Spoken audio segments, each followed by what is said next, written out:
ఇప్పుడు మళ్ళీ రాష్ట్ర ప్రభుత్వం ఆర్థిక వెసులుబాటును అంచనా వేసుకొని నిజమైన లబ్ధిదారులకి పథకాన్ని అమలు చేయాలన్న ఆలోచనతోటి ప్రజాపాలన పేరు మీద గ్రామ సభలు నిర్వహించి ప్రజల దగ్గరికి వెళ్ళి గ్రామాలలో ఈ పథకాలకు అవసరమైన అర్హుల నుంచి వాళ్ళ నుంచి అప్లికేషన్స్ తీసుకొని వాటిని క్రోడీకరించి అర్హులైన నిజమైన లబ్ధిదారులకు ఈరోజు 200 యూనిట్ల వరకు గృహ అవసరాలకు ఉచిత విద్యుత్తు, అదేవిధంగా 500 రూపాయలకే సిలిండర్ కార్యక్రమాన్ని ఈరోజు లాంఛనంగా ప్రారంభించుకుంటున్నాం. వాస్తవంగా మీకు అందరికి తెలుసు,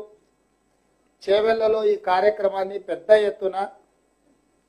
1,00,000 మంది మహిళల సమక్షంలో శ్రీమతి ప్రియాంక గాంధీ గారు కూడా సభకు హాజరయ్యి కార్యక్రమాన్ని ప్రారంభించాలి అని చెప్పి ప్రభుత్వం నిర్ణయించుకున్నది.